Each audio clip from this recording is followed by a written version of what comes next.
菲律宾高法废除中菲越南海油气勘探协议，美国的图谋得逞，我们该如何应对？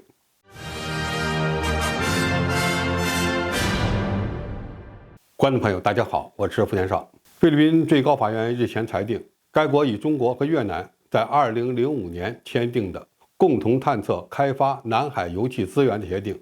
违反宪法，予以废除。这项协议其实在2008年时就已经到期，菲律宾最高法院刚刚通过裁决。更大的影响是破坏了中国与菲律宾计划展开的共同开发南海油气资源的谈判。在杜特尔特执政时期，菲律宾与中国开展了南海油气资源的开发合作，但是基于该合作在菲律宾国内遭受到了极大的阻力。杜特尔特政府在去年下台之前宣布退出该协议。菲律宾现任总统小马克思在访问中国期间，与中国达成了继续推进共同开发南海争议区域油气资源谈判的共识。所以，菲律宾最高法院的这项裁定，与其说是对2005年中越菲签订协议的否定，还不如说是想阻止中国与菲律宾继续展开这样的合作。按照菲律宾最高法院的这项裁定，只要是菲律宾认为属于本国领土权益范围内的资源开发，任何涉及第三方的合作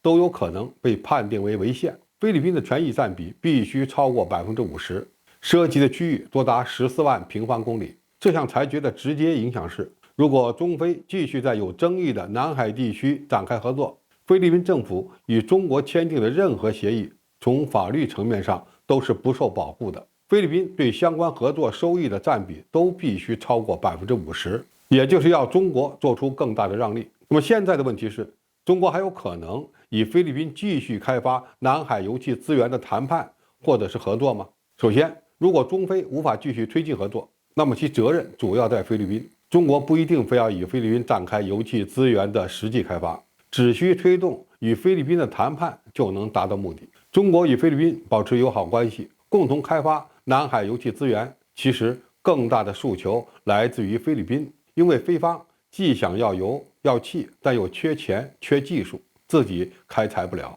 中国的诉求是菲律宾不得单方面开采有争议地区的油气资源，所以我们可以继续推进与菲律宾政府的谈判，把菲律宾最高法院的裁决所带来的干扰抛给菲律宾政府自己去解决。如果小马克思政府无法解决这个问题，那么责任就不在中国方面。其次，菲律宾最高法院的裁定对中国而言是一张废纸，就算中菲共同开发南海油气资源无法推进，菲律宾也不可能与其他合作方进行开发，因为中国不允许。所以我们必须以绝对的实力阻止菲律宾可能与其他第三方的合作开发。这一点，我们的海警力量完全可以做到。最后，中国需要认识到与菲律宾发展稳定关系所面临的阻力。菲律宾国内的亲美势力非常强大，涵盖了军方、议会、法院和多个菲律宾政府部门。菲律宾同意美军增加4个可使用的军事基地，就能说明很多问题。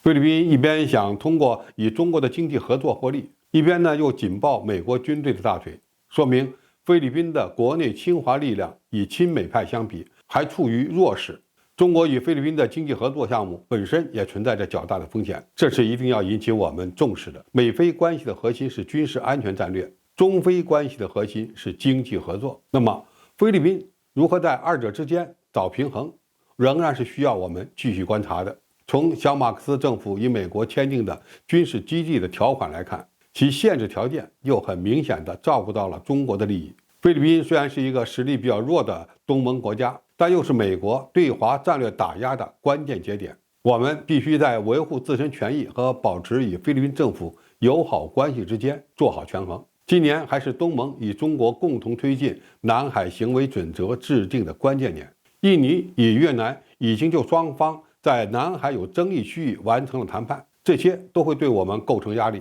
为了塑造对中国更有利的外部环境，我们需要让菲律宾明白恶化与中国关系的后果，清楚与中国展开合作的好处，不能让美国破坏南海地区和平稳定的图谋得逞。这有可能是中国发展与菲律宾关系的最重要标准，需要高超的外交智慧加以妥善处理。好，今天评述就到这里，谢谢大家收看，我们下期再见。